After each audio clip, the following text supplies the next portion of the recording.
There are three main shiny hunting methods in Pokemon Scarlet and Violet: Outbreaks, Sandwich Hunting, and Masuda Method. And today I'm going to try them all out and spend about 4 hours on each.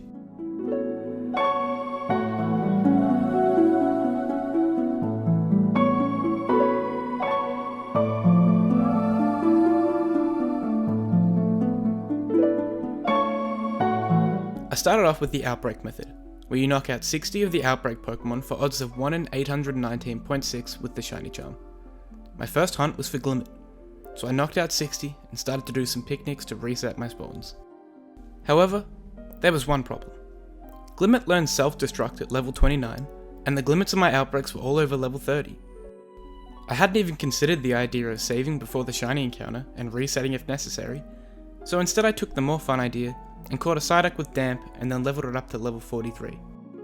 Then only 40 minutes into the hunt, I found the Shiny, and didn't even end up needing my Damp Psyduck after all. I caught the Glimmet in a dive ball to match, and moved on to my next hunt, Flittle. I expected this Shiny to be a hard one to notice, considering how small it is, but in the end it was a quick and easy hunt, and quick and easy to notice. Another 40-minute hunt, and I was on to the next. But after 2 very easy hunts, I was bound for a bit of struggle, and it came in the form of a small little grasshopper. While knocking out 60 Nimble, I had a pop-up telling me there were less spawning, which generally wouldn't matter, but there were already very few. The outbreak was situated on a hill, and I was only seeing about 4 or 5 Nimble per reset, as well as it being really hard to notice at night. But after just under 2 hours, I finally found the shiny Nimble and moved on to my next hunt.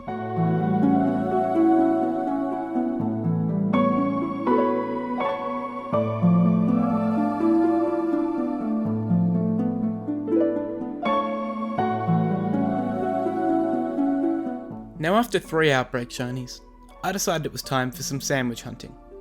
Now to be clear, I'm not being hunted by a sandwich, nor am I hunting for a sandwich. I was making sandwiches to increase both my shiny luck and my number of encounters for a certain type of Pokemon. After finding one shiny bug, I decided to hunt for another and set my sights on Slitherwing. Unfortunately, after 30 minutes of hunting, my sandwich ran out and I didn't get my shiny. So I changed my target to a different Paradox Pokemon, Roaring Moon. It's my favourite Paradox in Scarlet, so I made a Dragon-type sandwich and started my hunt. But again, 30 minutes later and I hadn't found any shinies, so I used a forbidden technique to get my precious Herbamisticas back. After that, I decided to retry my Roaring Moon hunt because I really wanted it. Really wanted it. One thing about sandwiches is that the boosts are for types and not individual Pokemon, so I was hoping to avoid finding any random shinies. The other 2 dragon types which spawned in the caves were Gibble and Zwal. Late into my second sandwich, I ended up stumbling into this little guy, and then less than 5 minutes later, a shiny unevolved Hydreigon. After 2 not completely unsuccessful hunts, I got back to the Outbreaks, and this was a special one for me, Luxray. Although not a Gen 9 Pokemon which I was trying to prioritize, I couldn't help but hunt for my favourite Pokemon after I saw the Outbreak pop up. Hunting in the bamboo forest isn't the most ideal thing, but after only 45 minutes, I found my shiny Luxray. Then naturally the first thing I did was use 6 of the 7 bottle caps I had to Hyper Train it, and I have absolutely no regrets.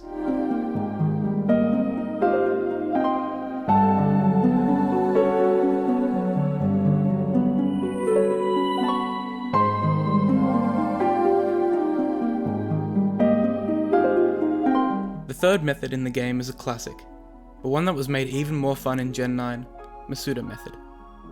Now traditionally you can only hunt for 1 shiny with the method, using a foreign Ditto and the Pokemon of your choice, but that's not the case in Scarlet and Violet.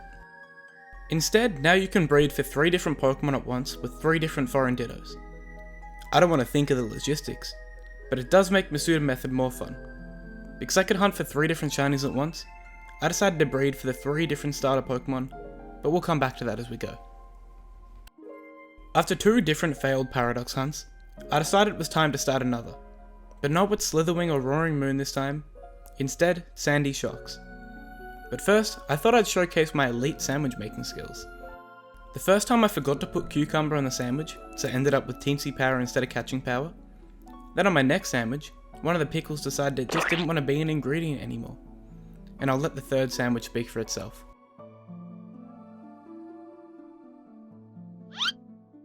I made the sandwich correctly on my 4th try, but unfortunately it wasn't the final sandwich I had to make after my first, well, technically my 4th, run out with no shiny.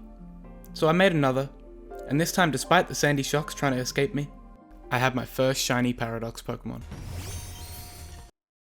Now with one shiny Paradox Pokemon, it'd be rude to not try for another, so I restarted my hunt for Roaring Moon. After finding 2 random shinies on my last hunt, I was ready to find the shiny Roaring Moon and move on with another hunt. Or so I thought, because that's definitely a shiny Zweilous in front of me. But it's okay, because after 3 random shinies and 2 shiny Zweilous, it was time to find the shiny Roaring. Yep, 3 of them. 3. While doing my Masuda method, I noticed something kinda strange. While hatching my eggs, I was seeing a lot more Fuecocos and Quaxleys than Sprigatititos, which wasn't ideal considering that was my favourite shiny of the 3. I was breeding all the eggs in batches of about a box and a half after buying a back to the outbreaks, and I started what I expected to be my final one, Kilowattrel. But only 2 minutes after knocking out all 60, I finished my fastest outbreak hunt so far in Scarlet. And with just under 4 hours on the clock for my outbreak hunts, I decided to start one more with Azumarill. I wanted a shiny one for raids, so I started my hunt, but this ended up being the longest outbreak hunt. Over 3 hours later, and I still hadn't found a shiny Azumarill, but something interesting happened instead. If I stop here, you can see there are 4 Pokemon on my screen. A Scyther, a Vigoroth, a Jumpluff, and a peculiar looking Fletchinder. Now I don't know how I noticed this, considering it was 3:30 in the morning, and this hunt had fried my brain, but after encountering the Fletchinder, it was well worth it. Talonflame is one of my favourite ever Pokemon, and its Flame Body ability ended up being pretty useful for the egg hatching. Although not an Outbreak shiny itself, I decided to end my Outbreaks here on a high note, which led me back to the sandwiches. I started my Slitherwing hunt back up, but this time with a fighting type sandwich instead to spice up the hunt. Nothing new. I found a really cool shiny Medicham, and then another cool shiny Hawlucha, which I wasn't far off failing after running past it, but luckily I turned around and noticed it the second time. But despite those random shinies, my sandwich ended with no shiny Paradox. But it was time for redemption on my final sandwich of the video, and it came in the form of Great Tusk. Now you may be expecting me to say I couldn't get the Paradox again, and found some random shiny, but no, it took 7 minutes. I then decided to spend my remaining 22 minutes after catching the Great Tusk on Toadskull, but with that, my sandwich hunting time expired, leaving only 1 shiny left to be found. After only 185 eggs, well below the odds, my sorta frustrating luck throughout the video was rewarded.